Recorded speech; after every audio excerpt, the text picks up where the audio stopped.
Guys, we are back, and so is officiating being a joke in the NHL. Well, I don't know if we could say it's back because it's always there. Yeah, I was Never gonna say, goes away. Yeah, exactly. Like a cockroach.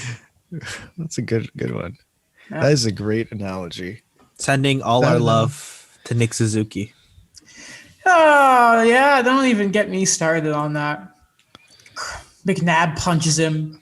Chrisley's looking right at it. McNabb ties the game up. Celebrates by falling into Chrisley. Chrisley's putting an arm around him. Corey Perry comes in. I don't know how Corey Perry didn't draw a single penalty last night. There were at least 4 infractions on him.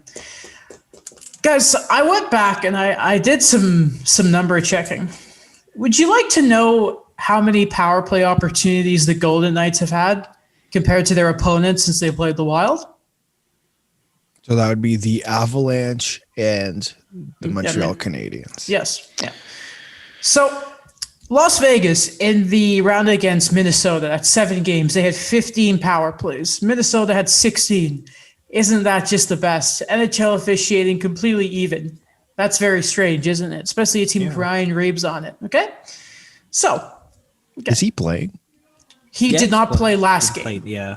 I haven't heard his name. Well, was he hurt or scratched? He was a healthy scratch. I haven't heard about Ryan Reeves since like the first round. Well, their forwards aren't scoring, period. If Max Pacioretty's not scoring, Ryan Reeves is ineffective. Anyway. Even if he is scoring. I mean, he scored like 6 goals in his entire career. Anyway, so yeah, Minnesota had the extra one. Isn't that kind of odd, isn't it? 7-game series, even penalties. Then we go to the Colorado series. In the first 2 games, Las Vegas had 5 power plays. Colorado had 12.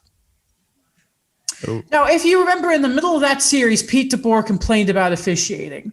Yeah. These are the games, game 3 onwards, 2-2 apiece. Las Vegas, 4-2, 4 power play opportunities, I mean. Game 5 and 6, 1 apiece. Going against the Montreal Canadiens, game 1, 4-3 Vegas, they have the 1 extra advantage. 2-0 in game 2, Montreal 0 power play opportunities. 4-2 against the Habs in game 3, including a missed call on Corey Perry. Never forget. We'll get to that later. Game 4, 1-1. So if we look at it by the numbers, Colorado had the 18-13 advantage. That was a disparity of 5. The Habs currently in the series, Vegas 11 opportunities, Montreal 6. The disparity 5. So you know what needs to happen? Oh wait, I'm not. Hold on. Oh, I was gonna say a joke, but I'll wait for you to finish. If we now look at the Montreal Canadiens through the entirety of the playoffs, against the Winnipeg Jets, they had 13 power play opportunities. The Jets had 8. The disparity there, 5. Okay. Against the Leafs, 7 games, a bit more even, but still the disparity is 4. Okay. The Leafs had 23 power plays. Montreal had 19. I find it very odd looking at those numbers because it's either the difference is even, almost 1, or all of a sudden, since Pete DeBoer complained about officiating, the numbers have gone Vegas' way. But he wasn't the only one who I get the point you're making, and I know you're not happy, but he's not the only one who's complained about officiating. Like, go back to the first round, right? There was, I might be missing a name here, but Rod Brind'Amour, John Cooper, and the name's escaping me, but there was someone else who complained, Bruce right? Cassidy.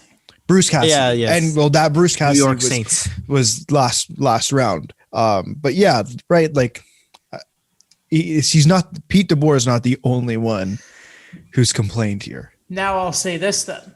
Okay. How many referees since game 7 against San Jose, when they blew it against Vegas, have gone against the Golden Knights? What do you mean? That call called them the series, cost them it. Mm-hmm. Since then, there has never, ever been a controversial call in Vegas. And the big problem I have here is in game 3 and 4, in a span of 2 games against the rough and tough Golden Knights with Brayden McNabb, who doesn't have a penalty in the playoffs. Chris Lee is the official losing control. Sees Nick Suzuki get punched by the guy who tied the game, there is no call. Chris Lee, who the Habs have lost 14% more games when he is officiating, the guy who, when Brendan Gallagher got his jaw broken on the ice, did not call a penalty. When Sportsnet commentators are starting to say you've lost control of the game, when Craig Simpson is losing it, here's the big problem. Like, here we're going to go. There is no rule book anymore. I can watch a hockey game, and this is not a Habs fan talking when I'm about to say this. I think anyone can say this. No one knows what the rules are because every official calls the game a different way. I can have my opinions and whatever about Chris Lee, but every playoff series is officiated a different way. Each game to game, even with the same officials, goes a different way. And we saw how strict they were in game 3. And then in game 4, we saw how tight it was and how there was some stupid line of calls. Yeah, no, I think you're spot on with what you're saying there in terms of each referee, the way the rules are written are subjective, right? I think like that we would all be in agreement on that. To a certain extent, they are subjective, and I think that's where the issue you're talking about lies, in that it seems to me that they're handing them a rule book, and it's like, okay, up to your interpretation, and it's like, well, that works to a certain extent, right? Because you have games like last night, and this might be an over exaggeration, but I think what happened last night makes what happened to Tim Peel look like nothing. Oh, man, Daniel, what's your take? You've been very quiet. I feel like I gotta take my flannel off, guys. Here, I'm getting hot. I'm getting hot talking about this already. I admit, like, when we saw the Corey Perry high stick in game 3, I thought that was the benchmark of, okay, you missed this one huge big call. Let's make sure it doesn't happen in game 4. But then when we watched game 4, it just snowballed. It was a lot worse. There was a lot more non-calls. There were a lot more of like, let them play, but it was so skewed on Vegas's favor that I just didn't understand what was going on. That, like, again, when I mentioned the Brayden McNabb thing, it was just so explicit. Or even with Shea Weber and Thomas Nosek, that whole thing, I guess, like, sequence of things that were going on, it just, I don't know, like, there has to be that consistency there that I'm not seeing, because I don't know what the whole thing is, like, what is going on with that. Because with Vegas, like, when you crunch down the numbers and you mentioned that they've had so many of these advantages, it was something that it had the eye test of what we had. But then when you were mentioning with Craig Simpson, and then you also go onto Twitter and you see literally everybody who is a TSN personnel say the same thing about the rule book, especially Ray Ferraro and Gord Miller, it's a huge problem, I think. I agree. And, hey, Shea Weber gets ran from behind. That's not the call. But when he goes back after the guy, then they both go off. Or how about this? A difference. This is how you can tell the ref in the officiating is different. End of game 2, Edmondson gets bored by William Karlsson, no call. Joel Armia avoids hitting the numbers on the Vegas player, gets bored in the next game. Different referees. It's right there. It's right there. And I'll tell you, listen, I'm not going to try and sit here and say officiating already is the only reason Montreal lost last night. If you really look at it, and I'm not gonna lie, after that loss, I was gutted. I didn't want to talk to anyone.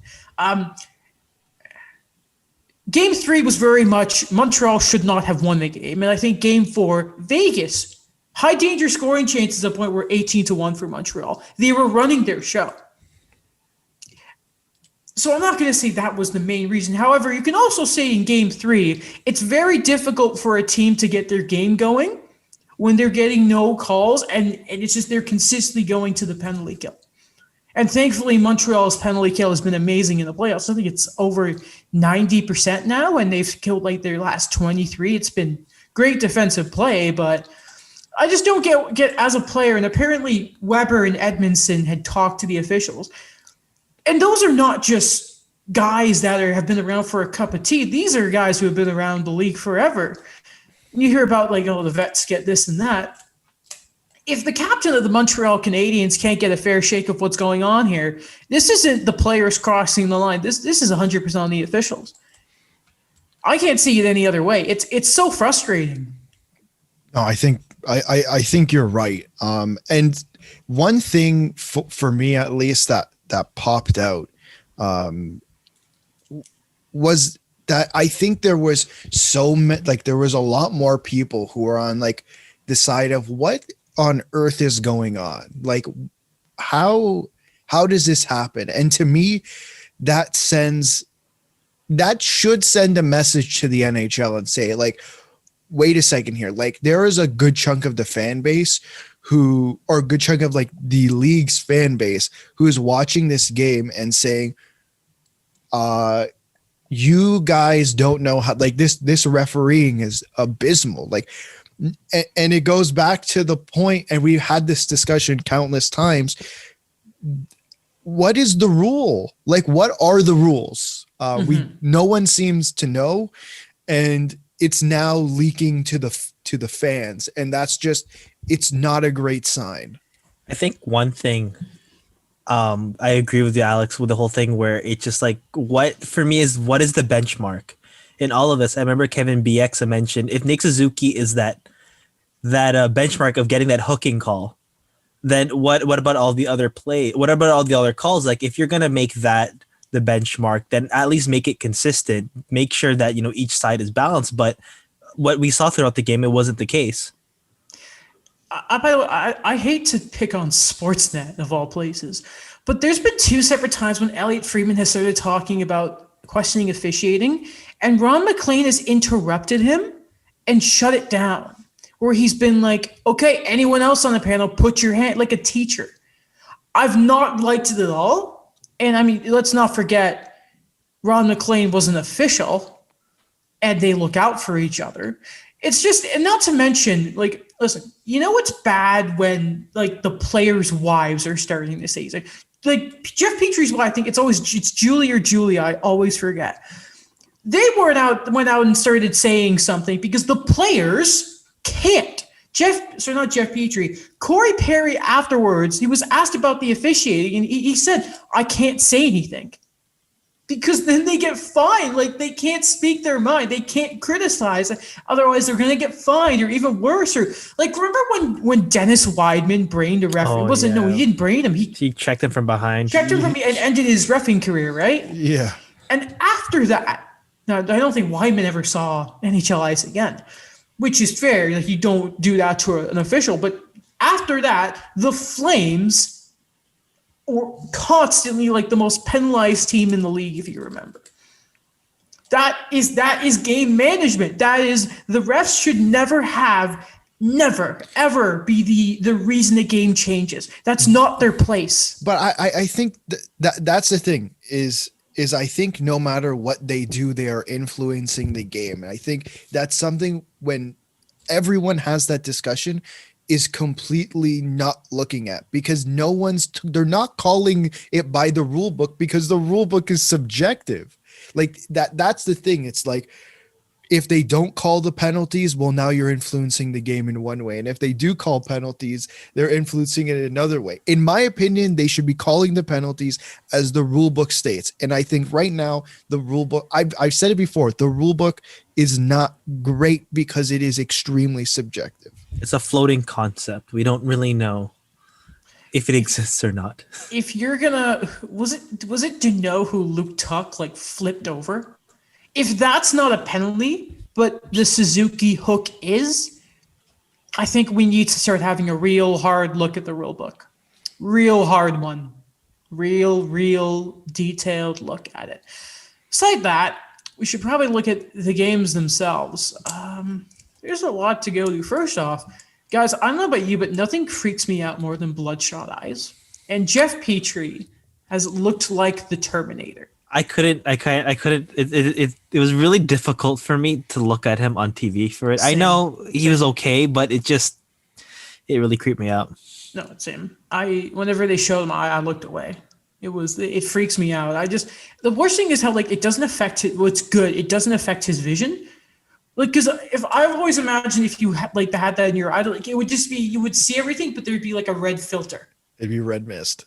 It's like what Darth Vader sees, like how his things yeah. are. He's like he looks at Chandler Stevenson, and it's like, all right, I did strength of this injury 25%. Okay, I need a second here. Yeah, go ahead. The Leafs won 3 straight without Tavares. Mm-hmm. Mark Scheifele took himself out, and the Jets core can't play defense. If Chandler, I'm going to get this Andrew Berkshire tweet out here because this is really, really funny. And everyone has been talking about everything that's gone out Montreal's way and not what's gone against them. So this is from Andrew Berkshire, who is a Habs fan, or he says he isn't, but who is extremely critical of everything Bergevin does. And I think fair. So he quote tweets Dookie Dimes 09s, who said, would like to see a full series with Stevenson in. Obviously, Vegas' top line center who's out. Andrew Berkshire says, I'd like to see a series with Gallagher, Weber, Petrie with 2 functioning hands each, or Druin playing. If your excuse is that Chandler Stevenson isn't in, you need to reevaluate. Now, if Max Pacioretty and Mark Stone can't get going because they don't have Chandler Stevenson, then I have no sympathy for you. It's not Montreal's fault that Mark Scheifele took himself out the game. It is not Montreal's fault either that one of their most offensively gifted talents are not playing right now. No one's mentioned Jonathan Drouin, or that their coach has COVID and is not around right now. But no one's going to mention that. It is such a joke, the double standard around the Montreal Canadiens. And the worst part is they are playing right there with the Golden Knights right now. Right there. Yeah. It is like it's been an even series. Like there's no question about that. It's been a completely even series, regardless of the refs. Like Montreal killed off all the power plays they needed to. Paul Byron, my God, another great short-handed goal. Highlight reel. He's like Alex Ovechkin, Will Baldwin was telling me on those breakaways. I can't. But like guys, like Chandler Stevenson, come on. I agree with the point. Sorry, I agree with the point you're making, but I think the reality is he's their first line center, and I think taking out any team's first line center does. And I'm not excusing Pacioretty and Stone. That's not what I'm trying to do. Yeah, they're bad. But they've been bad. Like, I do think taking out a team's first line center through injury, through whatever, does affect their game because you're now moving guys up who haven't been there before per se, or just in general, you are getting rid of an important player clearly in the eyes of the coach. That's the argument I make, but I agree with I agree with the points that you're making. Then there needs to be a look at Kelly McCrimmon, because who was playing? They moved up Luke Tuck. Alex Tuck. Alex Tuck. Yeah, sorry, no, Luke's the prospect. God damn. Yeah. So they move up Tuck, or it's Keegan Colasar, who I hadn't heard of till this year, or Thomas Nosek. Yeah, and by the way, we should say, like, well wishes to Dom Ducharme and Kelly McCrimmon, who have both tested positive for COVID. Sorry, you guys were saying, yeah.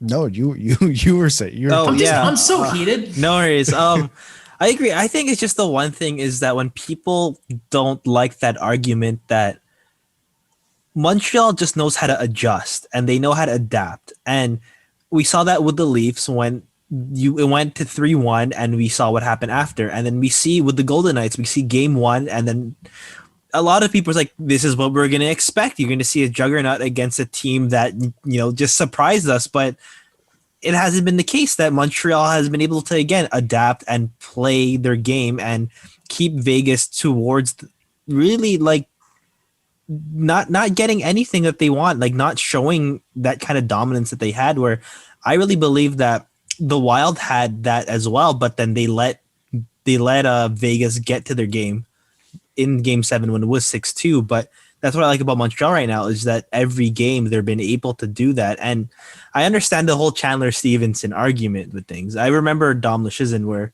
his article was that a lot of people say, Chandler Stevenson, but If you look at the advanced numbers, you look at the production, you look at the expected goal and everything, he did play slightly better than a Paul Stasny who was healthy when he was the first line center. But again, it's another thing. It's just Montreal's adapting too. I'm nervous every time I see Shea Weber get checked.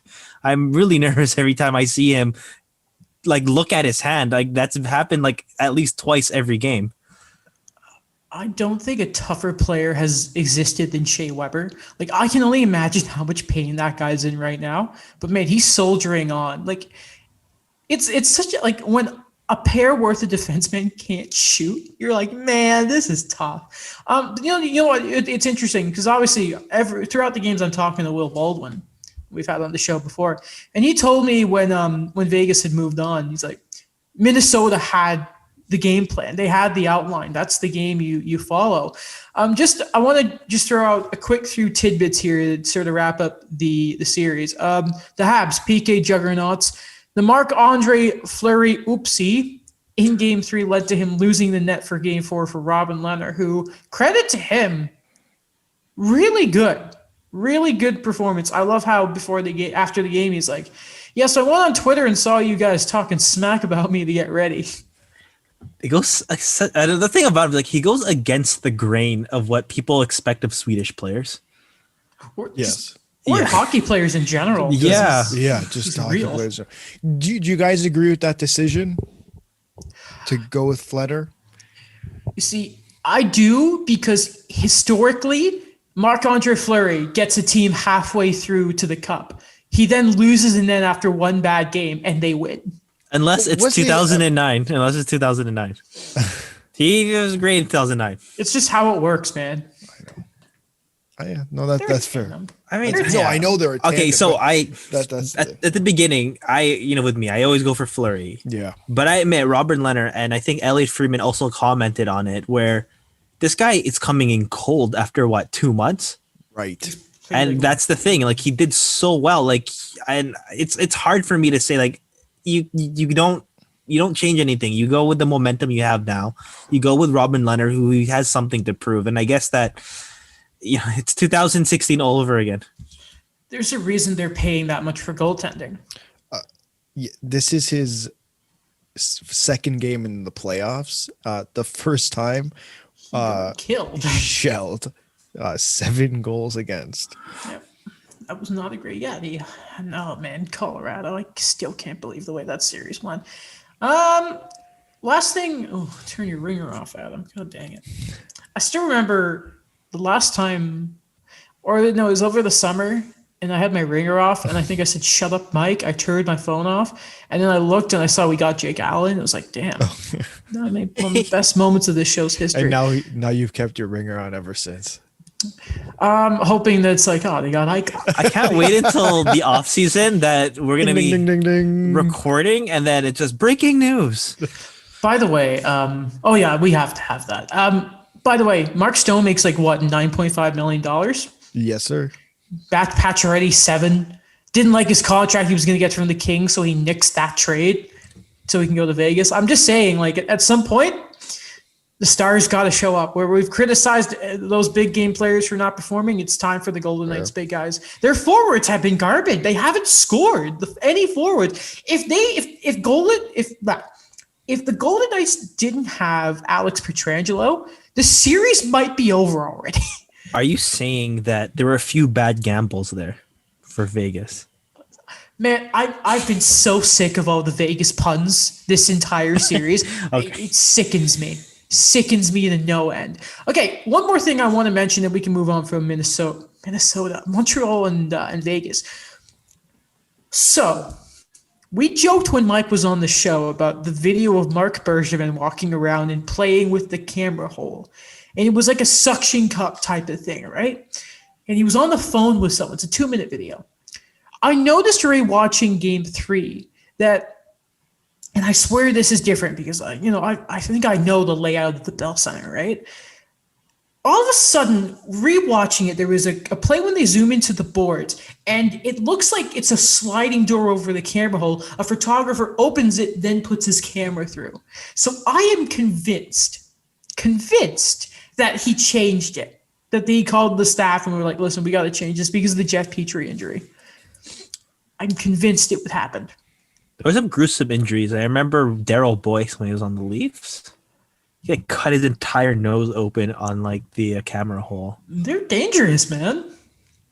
You're going that speed, and then like you just get caught on. Imagine McDavid's coming around the boards, and like his stick gets stuck in there, and he just sort of like I don't know what whiplashes or something. I thought you were gonna say he when he's playing against Montreal, he, for some reason checks one of them into. Does McDavid throw a hit? Only against Montreal. Yeah. He Hits on the golf course. He only throws elbows. Oh God, that's a good one, man. I call the rule book. Anyway,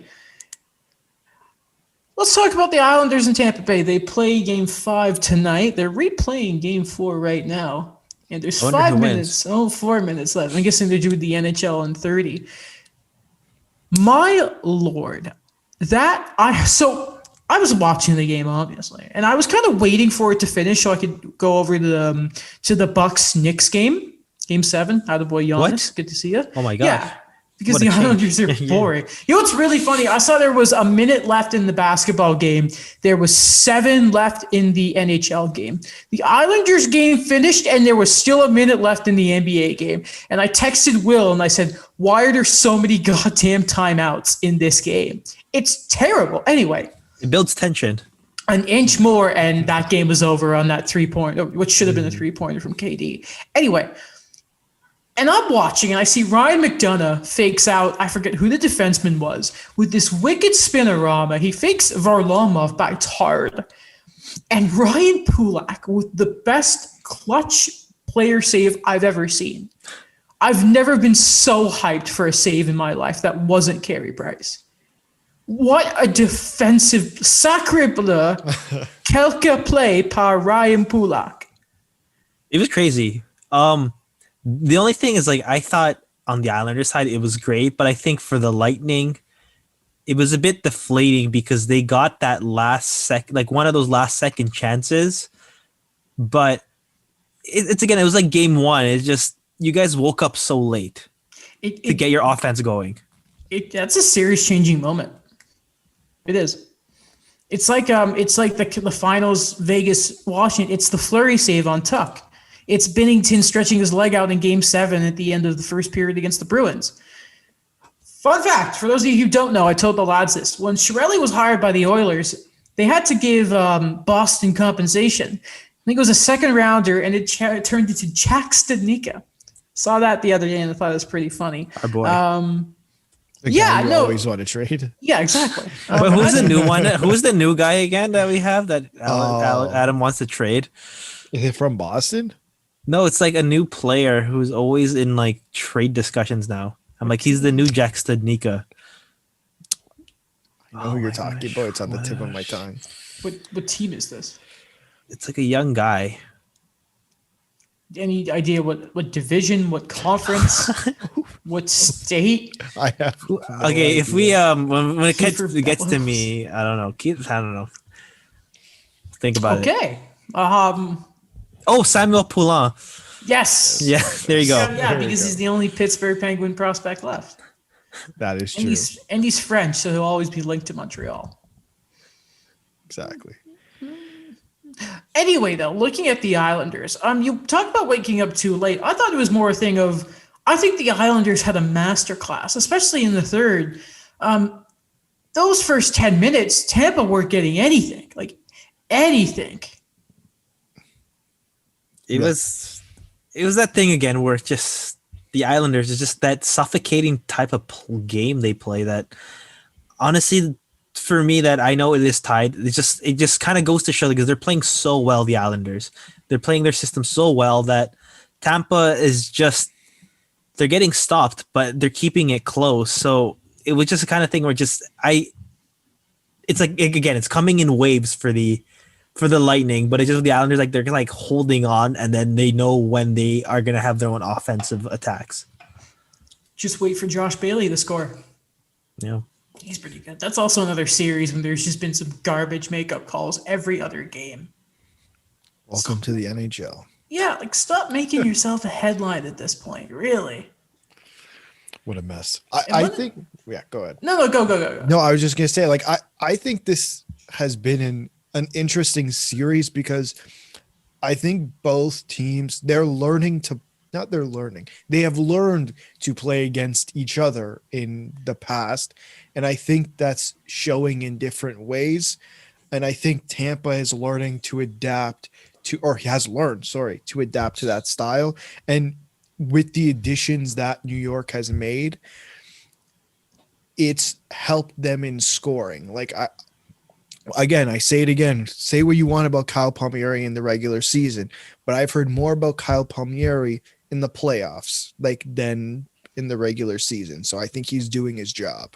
He proved me wrong. I thought that was like a subpar acquisition at the time that it wasn't going to fit. And then suddenly he's rediscovered his scoring touch. And then Travis Zajac has suddenly become 2006 Travis Zajac again in terms of being a shutdown center. You talk about how in Vegas the forwards can't score. In this series, it's the defensemen. It took until, I think it was game 3 for Hedman to get on the board. I think Ruta scored in that game. Like nothing from Sergachev. McDonough gets blanked at the end of game 4. They need to wake up, man. Like you're never going to count out the Tampa Bay Lightning. Like they're bringing the defending champions. It'll help being back at home because man, Nassau is just wicked to play in. Isn't that the scary part though, that their defensemen aren't showing up offensively and they're still it's this close?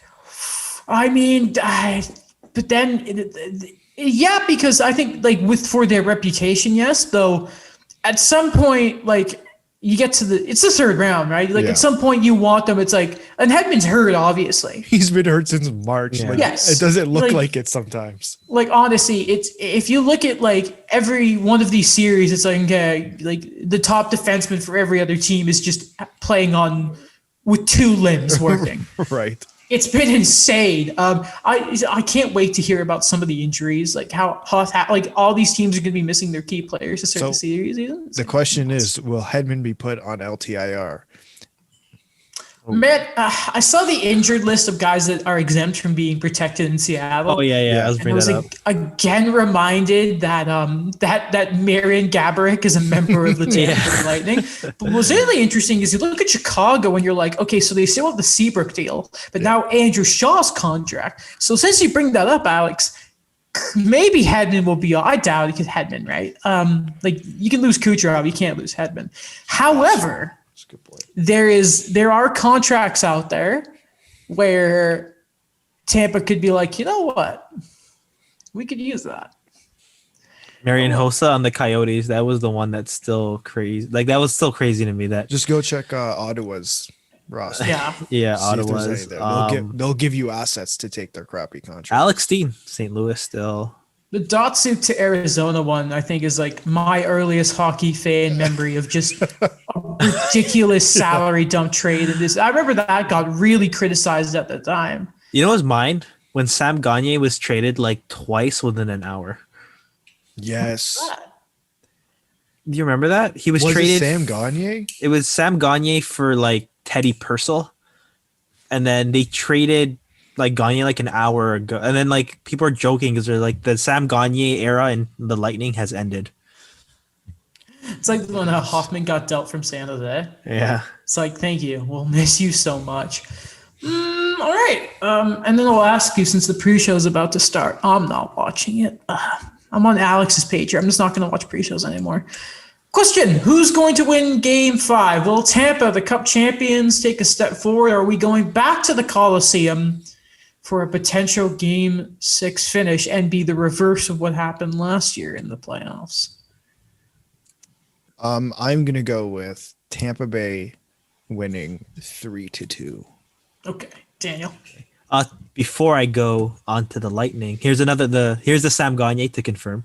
So he was traded for Teddy Purcell on June 29th, 2014, but he only spent an hour with them before being traded to Arizona with BJ Crombeen in exchange for a 6th round pick in 2015. What is that gentleman's name? BJ Crombeen.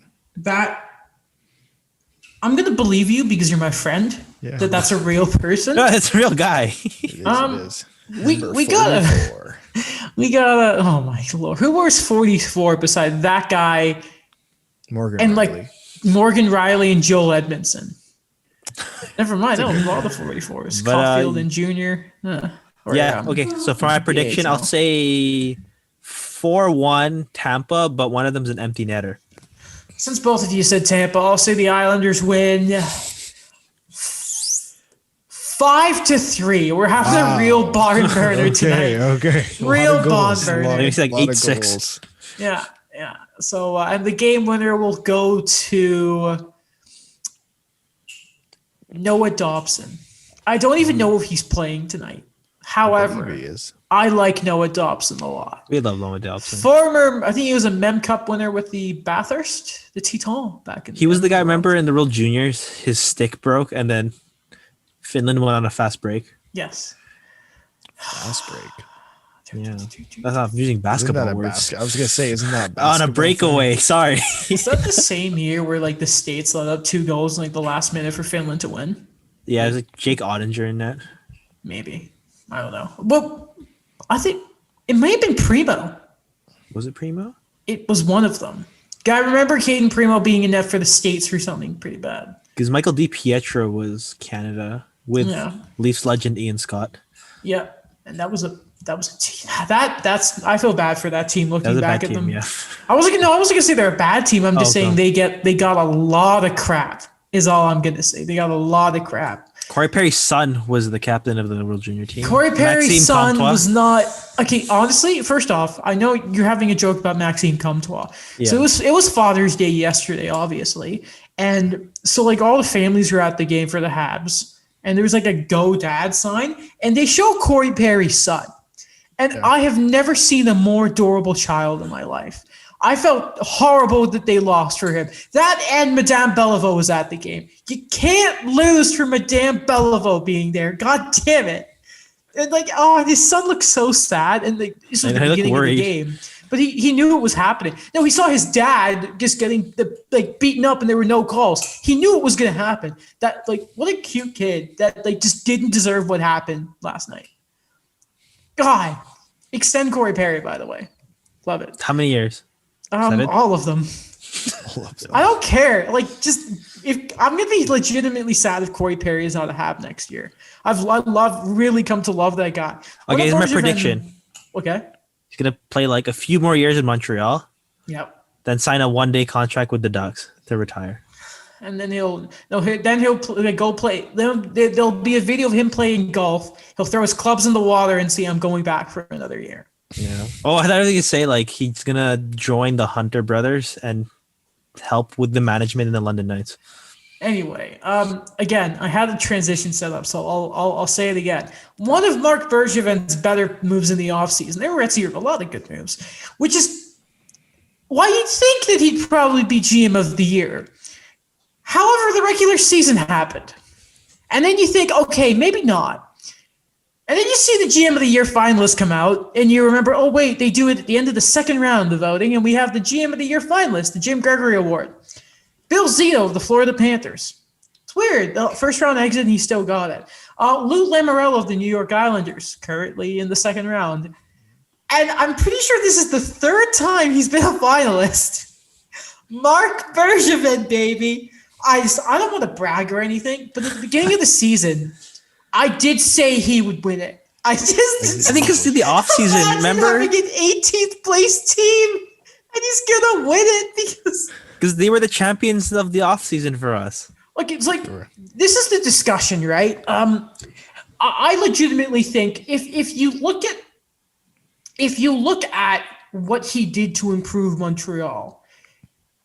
And every piece he brought in and how good every single one of his moves worked out. Maybe not Frolik because he hasn't played. And did you guys remember he was a thing until I just mentioned him? I forgot he was a thing until he popped into my mind a few seconds. Like every move worked in the playoffs. Well, Toffoli and Allen were great during the regular season. Josh Anderson's been great, all that kind of stuff, right? However, at the end of the day, I think what justifies Bergevin's place here, we can talk about Zito and Lamoriello, and we can talk about the snubs in a second here, is the result. is those moves have worked out. He shouldn't be a finalist because they were 18th place and he had to fire a coaches. And in one of those firings, he admitted that he was about to get fired if Price wasn't better. Right. But I can justify him being here. Yeah, I think it could be justified based on the position they're currently in. Right? Like that's what I mean. It's I don't know. It's odd that they're voted on after the second round, but I mean that it's the way it works. So I am gonna I'm not gonna say he doesn't deserve it. Like he does. Like everything you said. Did we crowned them champions of the off season when Mike was on and we did that what was it called? That chart, whatever it was. It was a tier list. Tier list. Thank you. A Chris tier need list. Okay. Yeah. That.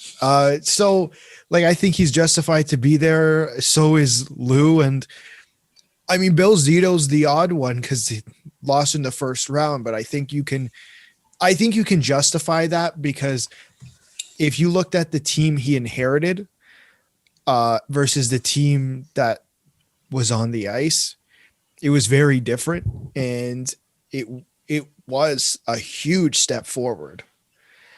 We didn't know what your team would be, but they were good. Yeah. Right. It's almost like coach of the year.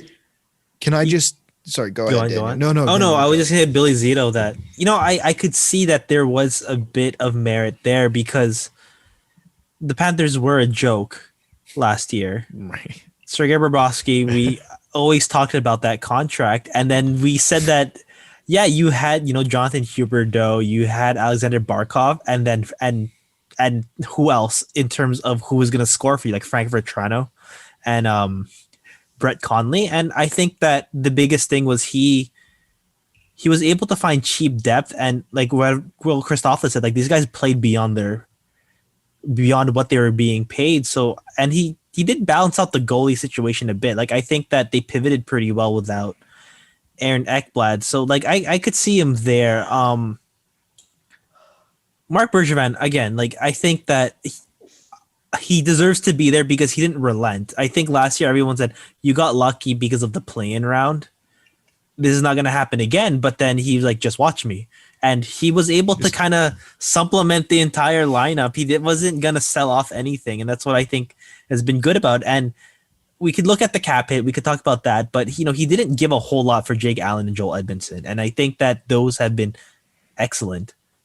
In terms of Lou Lamoriello, I'm just going to say it now because we might mention it later. But I just don't like that whole thing about what the Leafs could have had. And I don't believe that at all. I think Kyle Dubas, his first year, took the time to kind of really correct a lot of the contracts that Lou brought in, and he's done a fantastic job. We're gonna bring in the William Nylander thing again. That's I think now it's getting kind of old for me because he's playing beyond his money. I'm gonna stop you there because just because, and not because of the off track thing. Because if they beat Tampa, or if they win the cup, I know we're going to have this discussion. Yeah. Because it's already started to permeate. I saw this video. It's like moves that backfire, and it's like Tavares left, and then it's like Barzell ended the playoff. It's like, because I know that this is going to be a storyline very, very quickly. Okay. So I'm just going to say, just pause, because I know it's going to happen.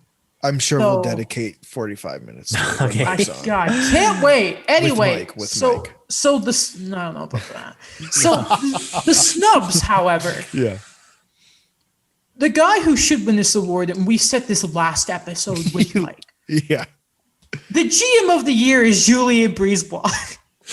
Yeah. So let's just quickly I'm gonna get up cap friendly for a second here. It's ridiculous. They're all go ahead. I'm not gonna even mention I'm not gonna say the cap hit of the overall team, but so let's just take a second here. I'm gonna point out why he should be. So let's just look at David Savard for a second. Okay. So David Savard, his cap hit for some reason is because it rolled over the next year. I can't see it. No. He got him for about $1 million at the deadline. Right. Remember, everyone was like, yo, the Jets are going to swoop in. And then Tampa just robbed them.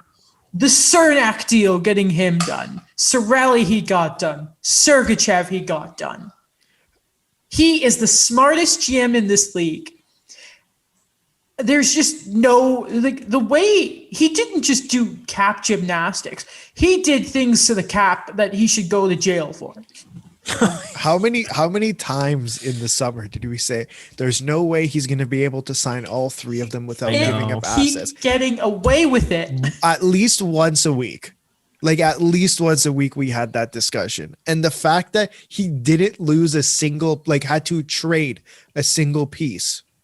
Can we check his taxes? I mean, he traded Braden point, Colburn, long-time Lightning Alex Volkov. defenseman. Like, it's like, who cares what they got rid of? They still have good prospects. It's like, oh great, here's Matthew, here's Ross Colton. Never heard of him? No, but he's been great.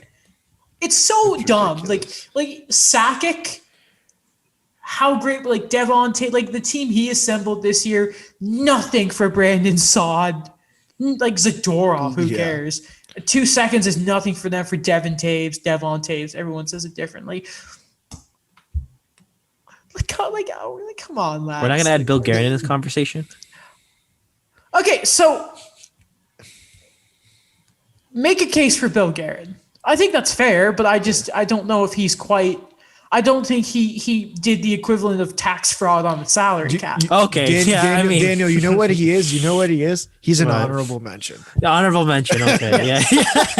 I mean, poetry there. Again, yeah. Well, you know what? He could lose that title if, and here's the transition, he loses Kirill Kaprizov. Oh. So, Kevin Weeks of the NHL Network, the guy who for some reason is always in talks to be a GM for some reason. Quote, as of now, talks with likely Rookie of the Year Kaprizov and Minnesota Wild have gone cold. My understanding is he's in Moscow, and it's believed... See... Everything okay? I just dropped a holder with all my pens and pencils on the floor. Oh. Okay, they kind of freaked me out, that sound. Anyway... he's in Russia, Moscow, and it's believed that CSKA is interested in signing him for the KHL and the Olympics. God damn it, that is okay. And then the best reporter in hockey, Michael Russo.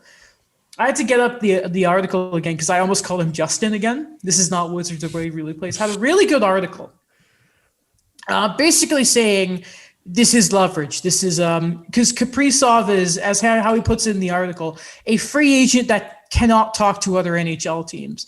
Apparently, he's in Russia for a friend's wedding, and his agent let the Wild know. So Kevin Weeks was a bit jumping the gun here, but this is very much a play by the Kaprizov camp. Now, apparently, the Wild are looking to give him a contract that. As Justin Root, not Justin, no, that's not. Michael? I'm so shaken up since I just this. Michael Russo puts it that they want to give him a long-term deal that would make him the highest paid Minnesota Wild of all time. That says something about the Suter deals, does it not? However, the Kaprizov camp is looking for a short-term deal, about 2 years. Hello, Artemi Panarin, and that comparable. You guys discuss quickly because I'm just going to go make sure that everything is good there, and a pen didn't explode over my walls in case because they're white. So I will be back in 2 seconds. Okay. Daniel, would you, as the resident Minnesota Wild insider / expert, why don't you go first? Again, like this was the complications that came from before. Chuck Fletcher, Paul Fenton, they are the past GMs that they failed to get Kaprizov here because they didn't know how that entry-level thing was going to go. And I think Bill Guerin knew that he needed to bring the guy in. He was getting a lot older. He was 24 now. And again, I think that it was that compromise they had to do. They did the 2 years on it, and they had to burn last year's. And now what they're thinking of is, I think that they did a perfect thing for it, that they sold to him that you could be the best player on the team. We could build a successful team around you, and we want you to be our guy. And I think that, again, this is so early on right now that it's all speculation that I think like it's just a smart thing to do for Kaprizov that he could have that leverage now. He could have that other side where it's just going to be like, yeah, we if I don't like what's here, then this was going to happen. And this is something again that I've said before so many times, the Russian factor with things, that this is going to happen. But my understanding though is Kaprizov for so long, even when he was drafted, this is like based on other reports that Russo's had, that this is a guy that his mind is on wanting to play in the NHL, that he's always wanted to stay there. He wanted to be in the best league of it all. And I think that the only exception of what people saw the last few years is that NHLers were not going to the Olympics. That was the biggest thing for him. And as a young guy, he signed a long-term contract with his KHL team.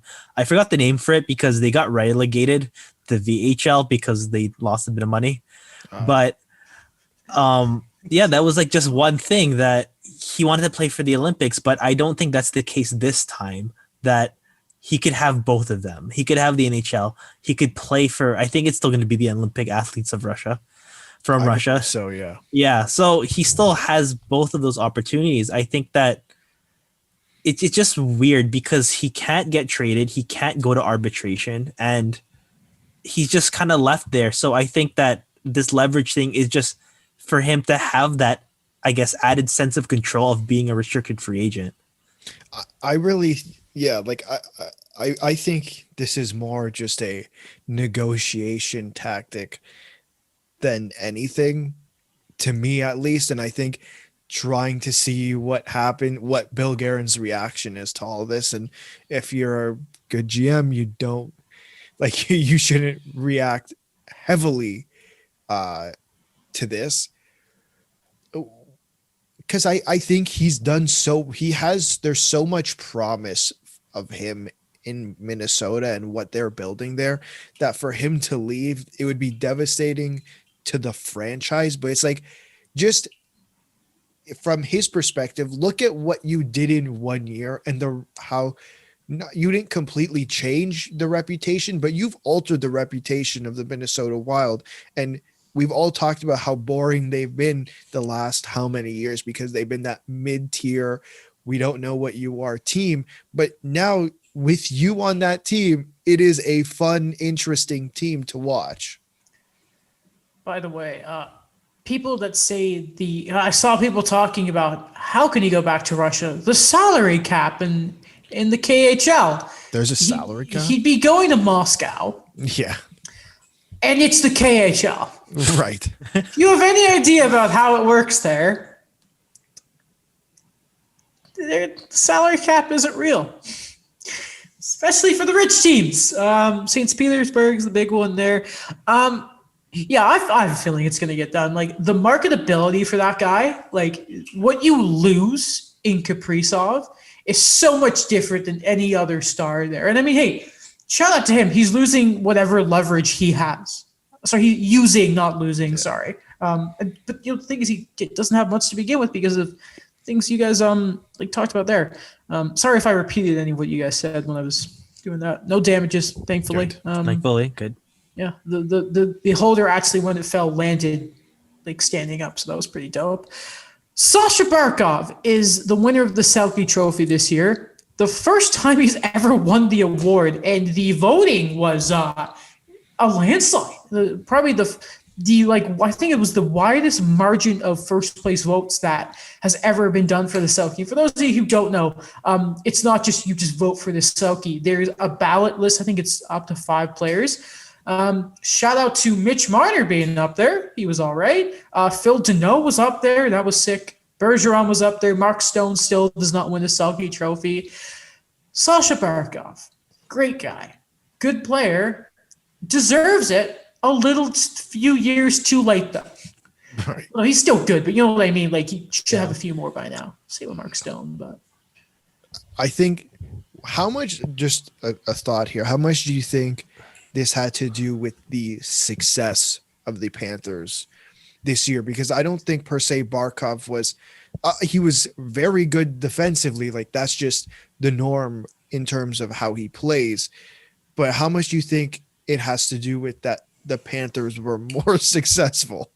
AKA he plays at his normal level. It's just there's actual spotlight. Yeah. That's the reason. Right. If Alex Baumgartner listens, he'll probably be very upset with us saying that. But it's like, again, he's one of the best players in the league, period. Like, Right. Yeah. honestly, like where Bergeron is his career and injury wise, he's still great, but probably the most complete player in the league, ignoring the NHL player polls because they're always out of date.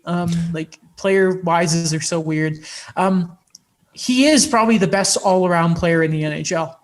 He really is. So I think so. Yeah. I think I chose him. Like, I think this was my prediction that he was going to win the Selke. I like, okay, that, but I think like I also put him really like high up there. I said Hart Trophy as well.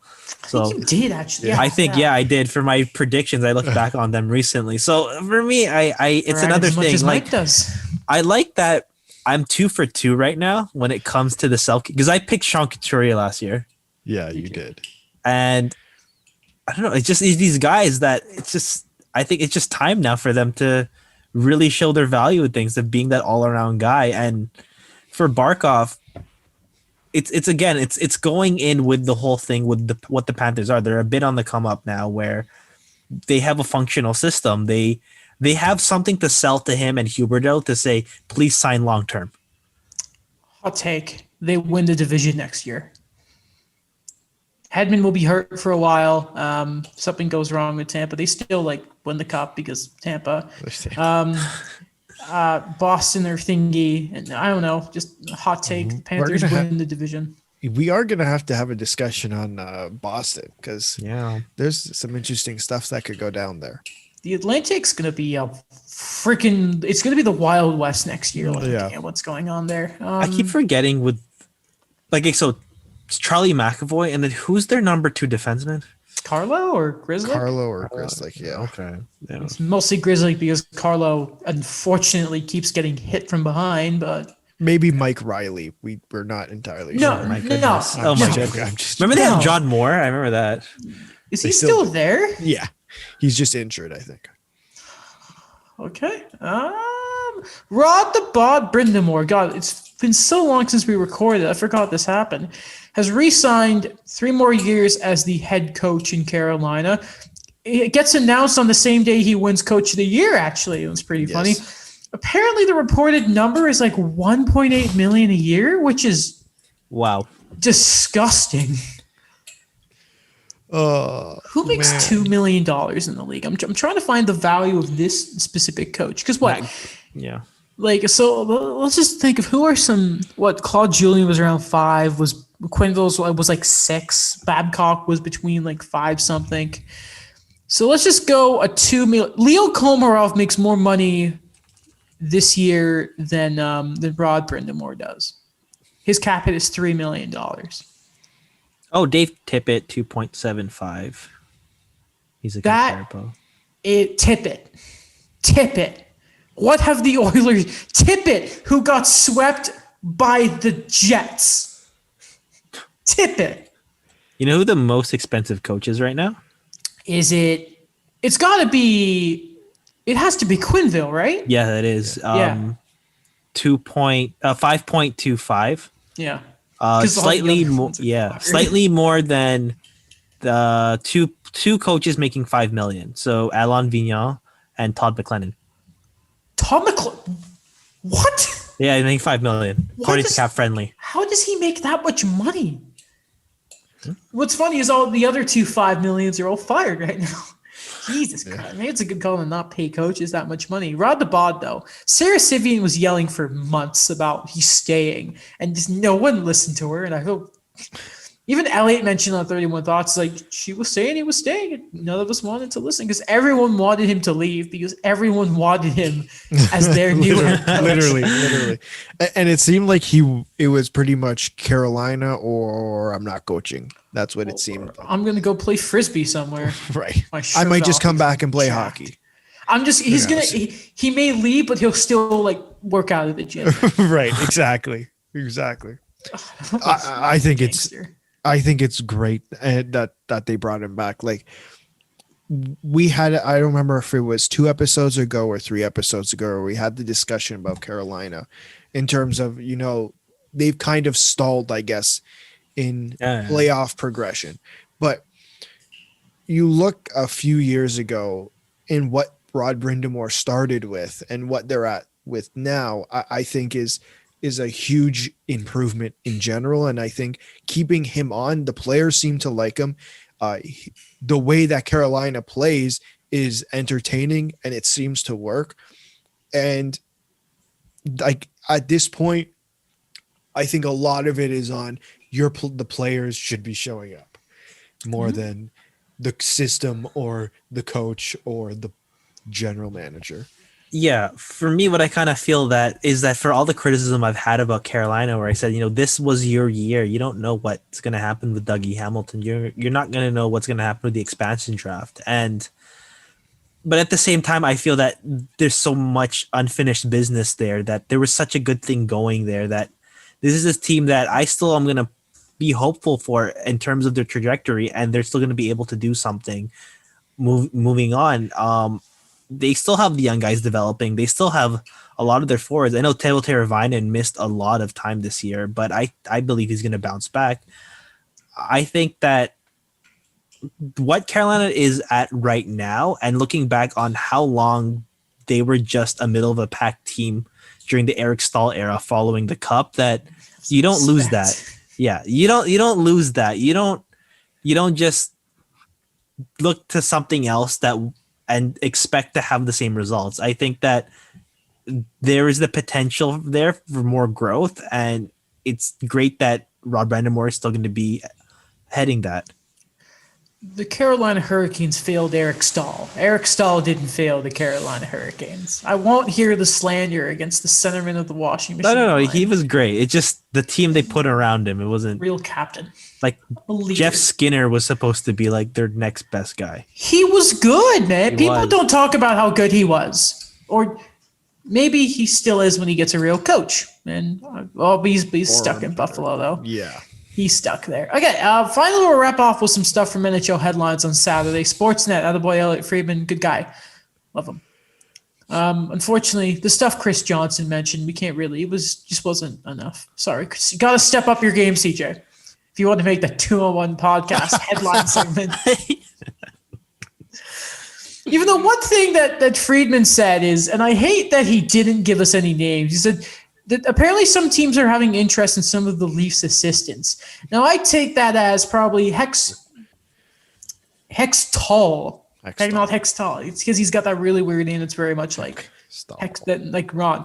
He's been a coach before, and at the same time, Manny Malhotra is a young coach that a lot of people have been interested in. Just give us some names, Elliot. What are you doing? Do you want to talk about that stuff or? Yeah. I think what happened with the power play is an absolute mystery to me. Like evolution. Like it was a absolute. Solid. Thank you. I don't have too many wrestling references. Solid, like would that have been a WW? Anyway, God, power play. That was really good, Daniel. That was good. I'm sure there's some solid evolution stable reference right there. Batista gives the thumbs down and power bombs Buddy through the table.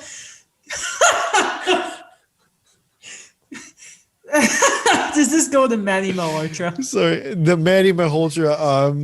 It didn't work. I don't know what it was or what the issues were, but it didn't work. I thought the penalty kill was okay. Like, not like I'd be fine if Hextall came. So I don't know if that's close as I'm getting to pronouncing his name. I think I would be fine with him coming back next year.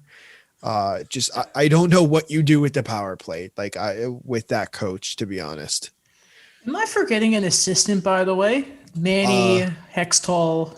Am I forgetting another one? Paul McLean, the guy with the mustache. Sweet. Old Ottawa Senators coach. Wait. On the Leafs staff? Yeah. When did that happen? The guy who Brandon Press called a walrus? Yeah. Former coach of the year? Yeah. When the hell did that happen? He's not even on the bench. He was in the I guess the video room or whatever. All right. The other assistants are Steve Briere, the goaltending coach. Yeah. Sam Kim, the video and coaching coordinator. He's new. And Jordan Bean, the statistical analyst. They're not gonna let the goalie coach guy go, especially with like the hope that Campbell's going to be the guy going forward. Then maybe especially with the way the penalty kill went, unless it's, I don't see Hackstall going anywhere. But yeah, maybe it's Manny. At the same time, do you want Manny to go? Like he's a sought after guy, specialist. Yeah, the face off. Yeah, but forget face off. That's the thing is, you can't. I don't think you can come back unless there's a different philosophy coming into next season. I just find it really hard to have him come back and watch that power play again. So Mitch Marner is to blame for the rumor of Mitch Marner not playing the goal line is. I can't wait for those headlines to come. I'm not. And by the way, I didn't mean to disparage faceoffs. I mean they're incredibly important, but that power play needed a lot more than faceoffs. Yeah. God, faceoffs are important, by the way, very important. Fun fact. Yeah. Manny Malhotra is the brother-in-law of Steve Nash. Really? Yeah. Like the Nets coach?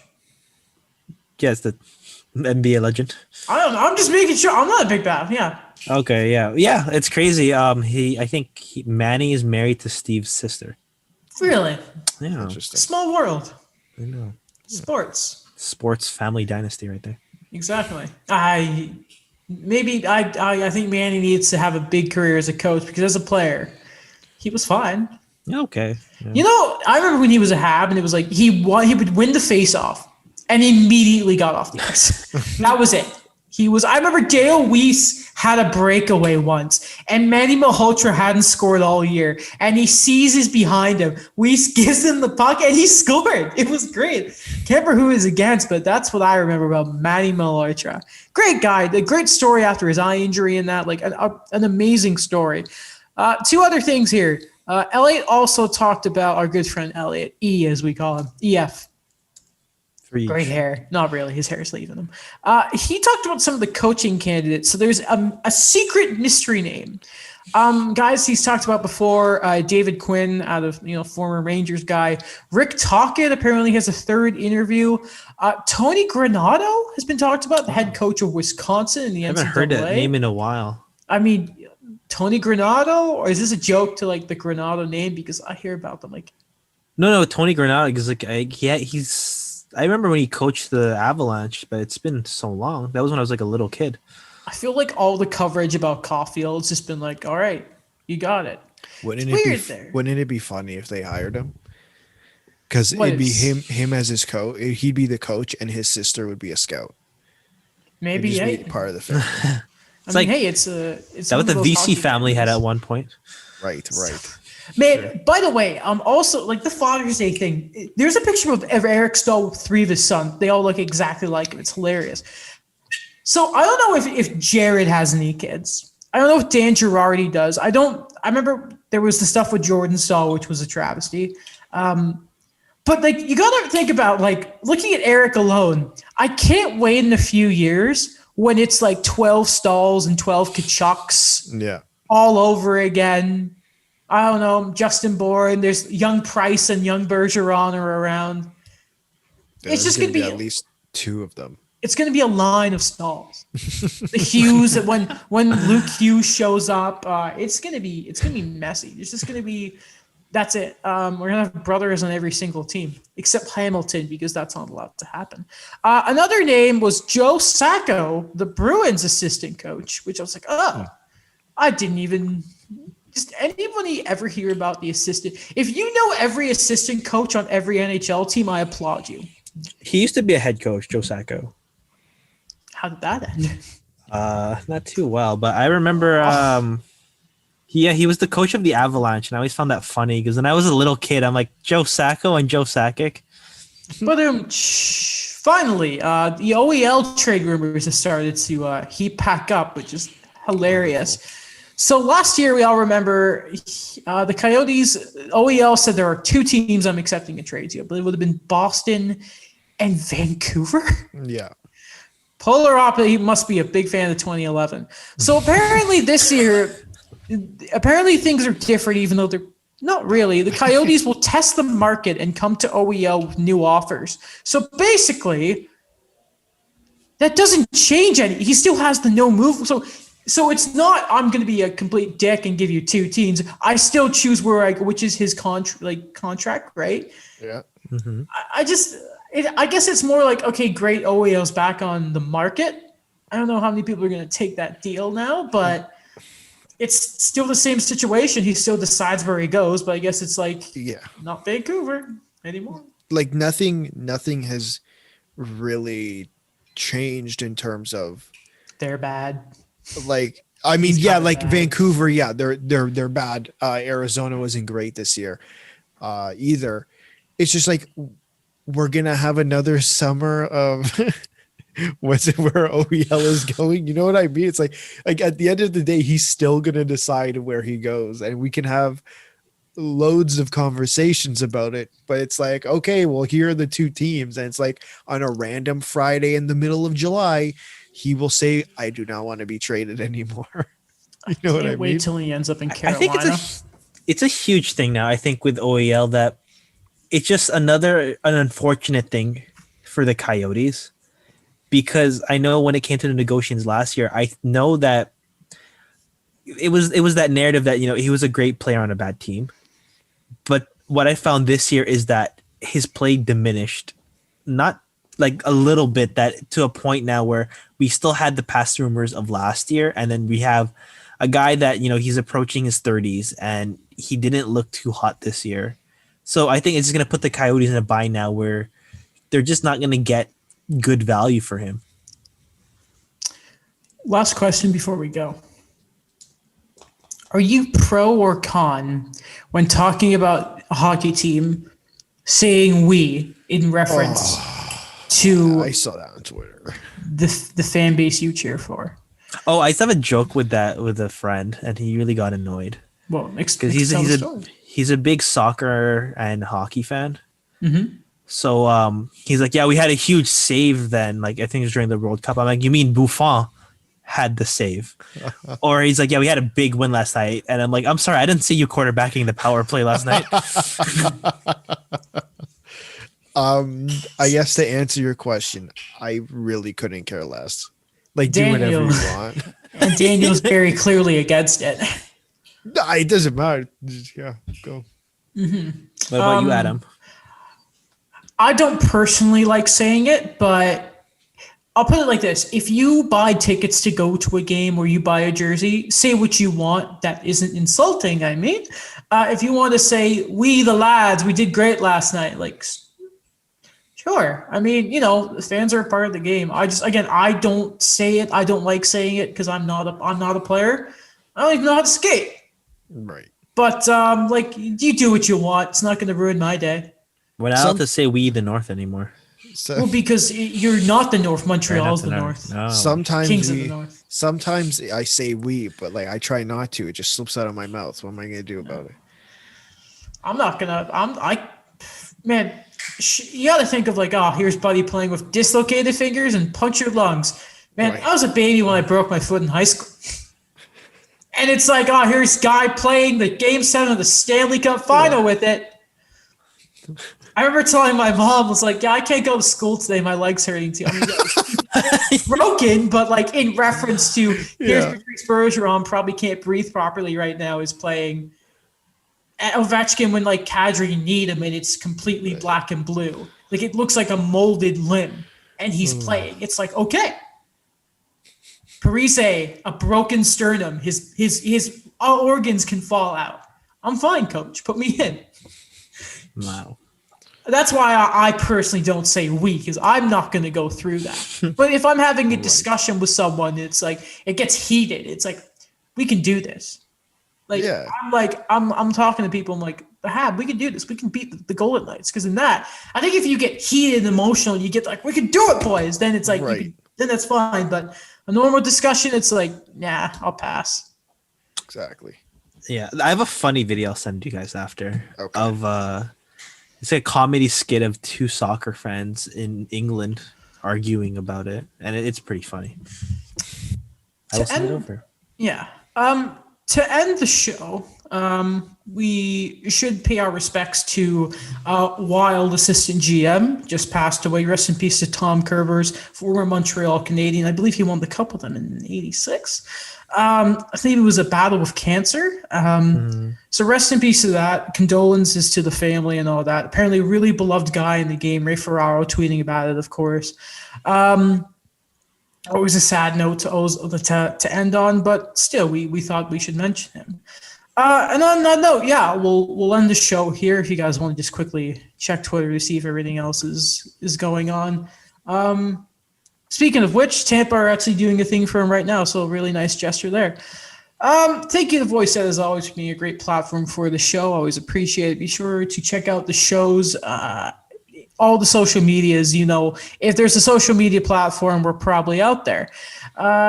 Especially the YouTube portion where you can see all our faces and our backgrounds and whatnot. And be sure to check out Alex's blog, my YouTube channel, HFR Tomorrow for Game 4. I just didn't have the heart to do it today because that game was terrible.